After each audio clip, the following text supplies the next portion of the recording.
விசிறி நம்மளுடைய முன்னோர்கள் தந்த இயற்கையான ஏர் கண்டிஷனர். அதாவது பார்த்தீங்கன்னா, கற்பகத்தரு என்று அழைக்கப்படக்கூடிய பனைமரம் தான் தமிழர்களின் வாழ்வோடும் வரலாற்றோடும் பின்னி பிணைந்துள்ளதுன்னு தான் சொல்லணும். பனைமரத்தின் ஒவ்வொரு பாகமும் மனிதர்களுக்கு பயன் தரக்கூடியதும்.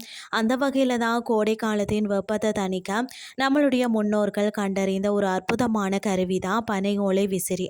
பழைய காலத்தில் பார்த்தீங்கன்னா இந்த விசிறி ஒவ்வொரு வீட்டிலையுமே இருக்கக்கூடியது.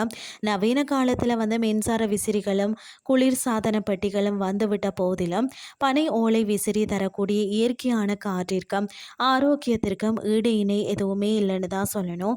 பனை ஓலை விசிறிகள் பார்த்தீங்கன்னு சொன்னால் பழங்காலம் முதலே நமது கலாச்சாரத்தில் முக்கிய இடம் பிடித்துள்ளது. இவை வெறும் காற்றை தருவதோடு மட்டுமல்லாமல் பல ஆரோக்கிய மற்றும் சுற்றுச்சூழல் நன்மைகளையும் வழங்குகிறது. பனை ஓலை விசிறிகளின் முக்கிய பயன்கள் என்னன்னு சொல்லி பார்க்கலாமா வாங்க. இயற்கையான காற்று. மின்சார விசிறிகள் சுழலும் போது பார்த்தீங்கன்னா அறையில் உள்ள தூசியும் சேர்த்து சுழல செய்யும். ஆனால் கை விசிறிகள் மூலம் கிடைக்கும் காற்று மிகவும் தூய்மையானது மற்றது குளிர்ச்சியானது. அடுத்தது கோடை காலங்களில் ஏற்படக்கூடிய அதிகப்படியான உடல் வெப்பத்தை தணிக்கத்தான் பனை ஓலை விசிறி சிறந்த தீர்வாக இருக்கிறது. இதன் காற்று சீராகவும் மென்மையாகவும் இருக்கிறதால தான் உடலுக்கு இதமளிக்கிறதுன்னே சொல்லலாம்.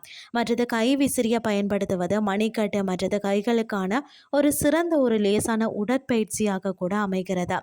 மற்றது இவை இயற்கையான பனை ஓலைகளில் இருந்து தயாரிக்கப்படுறதால பயன்பாட்டிற்கு பிறகு எளிதில் மட்கிவிடும்.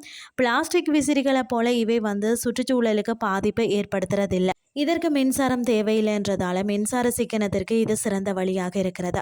குறிப்பாக மின்சாரம் இல்லாத நேரங்களில் கூட இது ஒரு வரப்பிரசாதம்னு தான் சொல்லணும். நமது கலாச்சார விழாக்களையும் கோவில் திருவிழாக்களையும் பனை ஓலை விசிறிகள் மரியாதைக்குரிய ஒன்றாக கருதப்படுகிறது. கைவினைஞர்களின் வாழ்வாதாரம் அதாவது பனை ஓலை விசிறிகளை வாங்குவதன் மூலம் அதை நம்பி வாழக்கூடிய கிராமப்புற கைவினைஞர்களின் பொருளாதாரத்திற்கு நாம கை கொடுக்க முடியும். நவீன தொழில்நுட்பங்கள் பெருகிவிட்ட இன்றைய சூழல்ல கூட பிளாஸ்டிக் பயன்பாட்டை குறைத்து இயற்கையோடு இணைந்த வாழ்வை வாழ வேண்டியது அவசியமாகிறது. பனை ஓலை விசிறிகள் வரும் காற்று தரும் கருவி மட்டுமல்ல, அவை நமது பாரம்பரியத்தின் அடையாளம் மற்றது சுற்றுச்சூழலை பாதுகாக்கும் ஒரு கருவியாகும். ஆரோக்கியமான காற்று பெறவும் கைவினைஞர்களின் வாழ்வாதாரத்தை உயர்த்தவும் நாம மீண்டும் பனை ஓலை விசிறிகளின் பயன்பாட்டை ஊக்குவிக்க வேண்டும். இயற்கையை நேசிப்போம், பாரம்பரியத்தை காப்போம் என்று சொல்லி கூறிக்கொண்டு இன்றைய கிறிஸ்டியன் நிறைவு செய்து கொள்கிறேன். இதே மாதிரி மற்றும் ஒரு கிறிஸ்டியன் வாயிலாக உங்களை சந்திக்கிறேன். நன்றி.